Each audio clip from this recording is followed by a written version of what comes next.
Manchester, and it's a big one. Lots of huge moves internationally, of course. Just back from an incredible night in Riyadh season in Riyadh. Bivol Beterbiev, we're still fuming about that, but that's another story. Of course, a great night at Wembley Stadium. We've got Boots and Bam coming up November 9th in Philadelphia. Then we're in Birmingham for Galal Yafai against Sonny Edwards.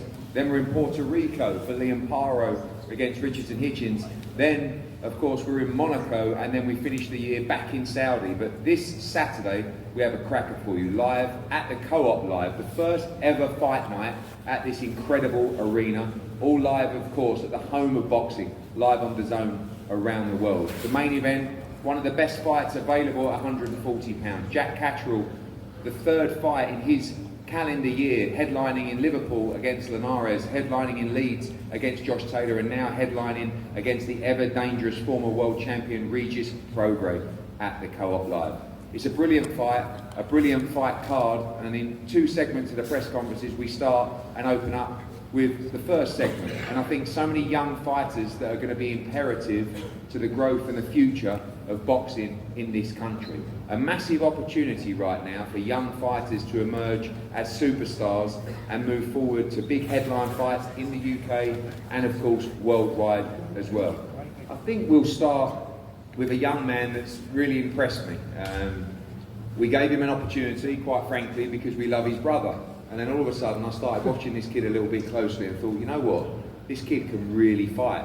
He can punch, he's spiteful, obviously he's a Crolla, and we know he's incredibly popular in this city. Sold a huge amount of tickets for this Saturday. William Crolla, welcome. Officially now part of the team. We always felt you were part of the team, but after every knockout you'd give me one of them. Big night on Saturday, huge crowd, good step up for you as well, and things starting to get serious now. Well, yeah, it's a good step up Saturday night, one to leave I'm ready for. Like I said last time, I'll do what I've been doing in the gym, with the same treatment as the last four I've got, and I'm looking for the fifth stoppage in a row Saturday night. How important is it not to focus on the power? Obviously I'm hyping you up all the time in that respect, and everyone knows how hard you're punching at the moment, but also improving a lot technically with your brother, and you know, punching very, very hard, but lots else to show it in what will be the toughest fight of your career so far. Oh yeah, definitely the toughest fight of my career, but I get the rounds in the gym, I get practice rounds in the gym, great sparring, and I believe that's where the work's done. Fight night's just a small part of it, it's a part of it you want to look good, and Saturday night again you'll see big improvements in the last fight, and yeah, I believe it will be in the stoppage. And a word for the fans as well, expecting over 8,000 here on Saturday night. I know you've sold a big number of them as well. And great to have those on board from your brother, from your friends and family, and from the city as well. No, yeah, it's great. I believe I've got a pretty fan-friendly style, and it's good to see it keep growing every fight. And I just want to continue to do, keep learning, stay grounded, keep taking opportunities, and build a fan base in Manchester. I think it's about time someone from Manchester started topping bills again, and I believe I've got everything now, and it's with me. I look forward to seeing you in action on Saturday. Now, don't take this the wrong way. There are some annoying people in boxing, in a good way, right? They just don't leave you alone. Sam Jones, I think, is right up there. But Kieran Farrell over there filming, he's definitely up there as one of the most annoying men in boxing. Like, literally does not leave you alone. And that's actually a really good manager, because he will not stop phoning me, texting me about Emily Whitworth. I'm telling you, this girl is the future of boxing. She's going to sell so many tickets in Manchester. She's going to do. And in the end, it's like, all right, Kieran, let's let Emily make her debut on the show. And I'm glad that we did, because she sold a huge amount of tickets. I think over 400 tickets for her professional debut. And we know she can really fight. Emily, welcome. Ready for the big debut on Saturday night? Yeah, ready. I can't wait. So thank you for letting me on the show, and Kieran for not giving up, you know. Can't wait to put a good performance to get my career started. Obviously was supposed to fight on the original fight date of August, so been a little bit frustrating, but had that extra time with Kieran in the gym and ready to go. Yeah, definitely. I think all times, more times better. Been in the gym every day, training hard, and more preparation, so can't complain. Well, look forward to seeing the professional journey begin on Saturday night. The professional journey is well underway for another huge ticket seller in Steve Clark. Steve, welcome. Again, you were supposed to fight on the August card as well. We knew you moved some holidays around for that one, so it was frustrating for you, but ready to return on a big show on Saturday, and again, massive fan base travelling up from Liverpool. Oh yeah, I just want to say thanks for putting me on another big show. Really do appreciate it. You know, bringing all my fans again to another big show, so I can't wait for Saturday night to put on a good performance for everyone. Great little stable now with Swifty and the guys adding some serious talent there, and the Smith brothers as well, and now moving through the gears. Won't be long before the 8 rounds and 10 rounds are presenting themselves in 2025. Yeah, definitely the stable's growing, and we're all laying off each other with Steve, so you know, the gym is booming at the minute, and it's only going to benefit the boxers and benefit myself, so as I move up those ranks, I'm going to be ready for it, definitely.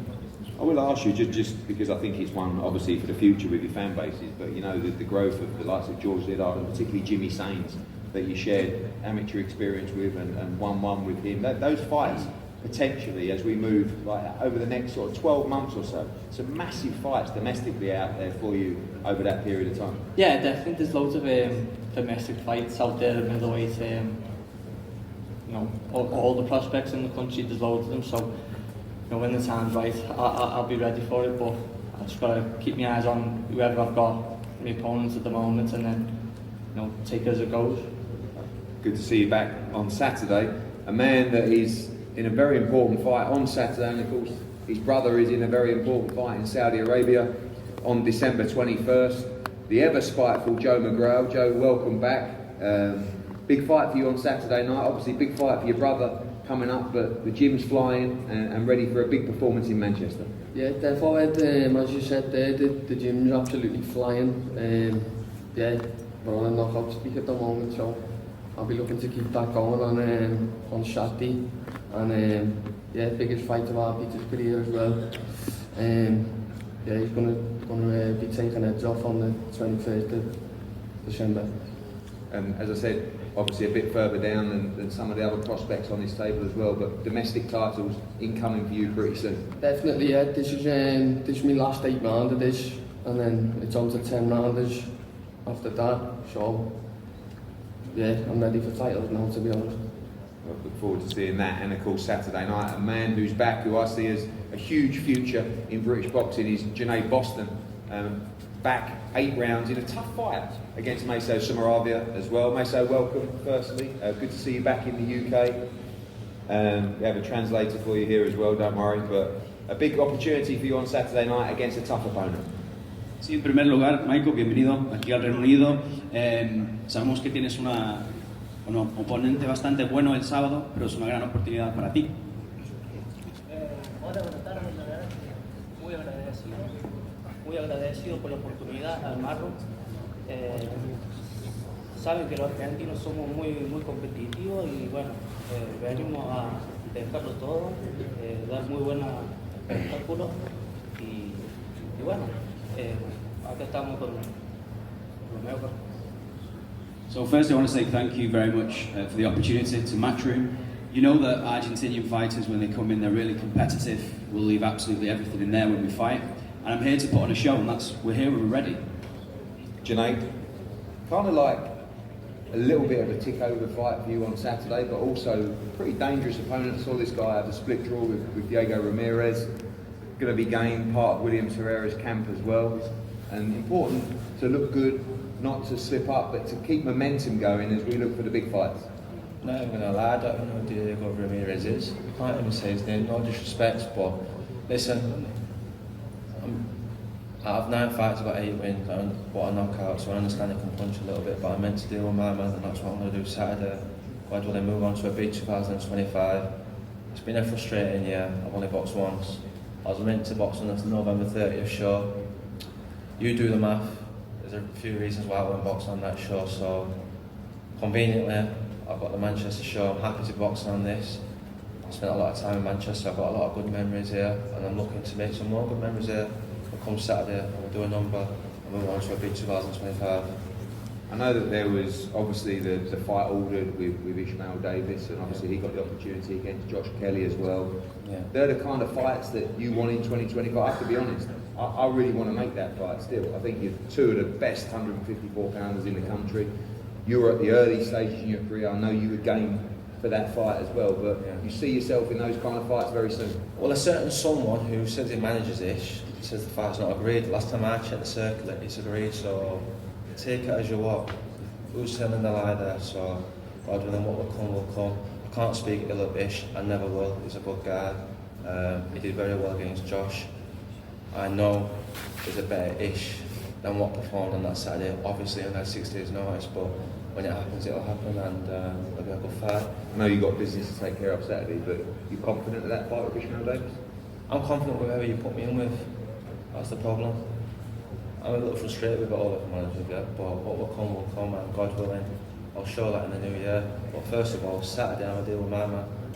Good stuff. Good to see you back.